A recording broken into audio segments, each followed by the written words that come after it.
We left Tauranga early morning with a fully loaded motorcycle to go north to Fletcher Bay in the Coromandel to escape the city. Although the weather was perfect on Saturday, we knew the heavy rain was forecasted for the second day, but decided to ride anyway. We planned a few stops along the way up north. Our first stop would be at the Pancake house situated in Athenree gorge, about 50 kilometers outside of Tauranga, to grab a bite for the road ahead. We read that they served good breakfast and delicious pancakes. From there, we headed further north to the Victoria Battery Tramway Museum. This was quite cool.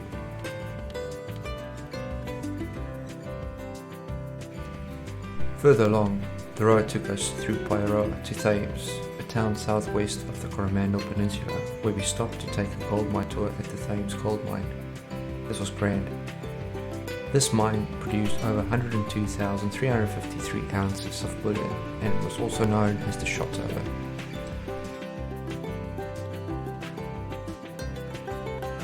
We would ride further north, where we would be greeted by a beautiful 23-kilometer gravel road just outside of Otautu Bay, leading us to Port Jackson camping ground. Following this road for another 7 kilometers brought us to Fletcher Bay Campsite, and what a hidden gem to escape the busy city life. Join us as we adventure on exploring these amazing places New Zealand has to offer.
Okay, so we made a pit stop.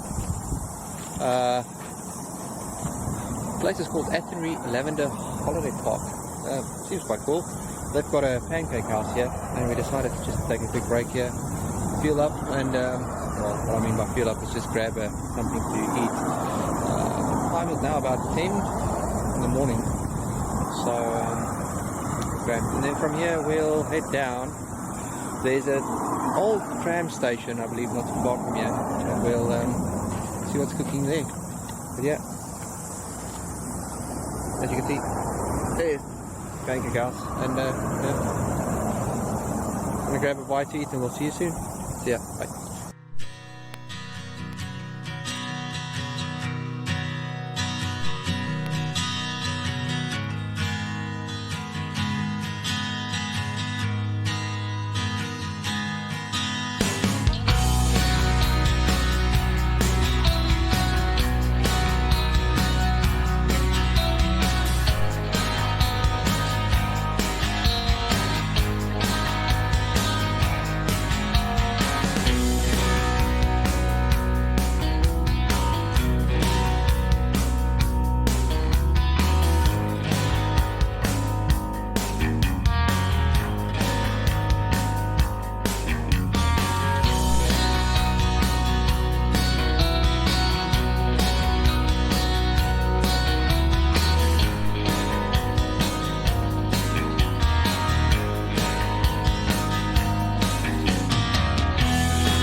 This site once contained huge plant machinery that operated from 1897 to 1954.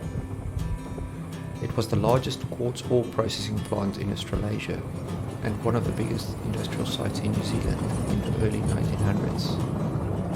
Then it was the country's largest producer of gold, 10 times more than the next largest battery. Named after Queen Victoria in her 60th Jubilee year, the battery had 200 stampers, the largest number at one time of any similar site in the world, crushing on average 800 tons of ore per day, 6 days a week. The Waihi Gold Mining Company built their battery at Waikino, where ample water was available. Ore was transported by rail on the company's unique 2-foot 9-gauge rake line from the Martha mine in Waihi 6 miles, 8 kilometers eastwards. Drawn by one of the company's 6 English-built steam locomotives, 40 skip wagons, each loaded with 1 ton of quartz ore, were hauled to the battery site. Normally, there were 14 trains daily. Up until 1901, the ore was first dipped into large brick-lined ore roasting kilns constructed in the highest point of the battery site. Alternate layers of 50 tons of native timber and ore were stacked into the 8 kilns and burned for a few days. 1901 saw the kilns become redundant due to the huge consumption of timber, 5 hectares every 2 days, and a wet crushing process was introduced. Today the kilns, concrete foundations, steel relics and the transformer substation house are all that remain on this once huge industrial site.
Finally arriving at the gold mine experience in Thames Coromandel, we were in the saddle for a little over 4 hours and needed to take a break and rehydrate.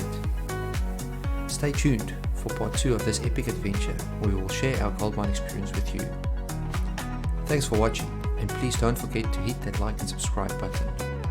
Stay safe, ride safe, and see you in my next video.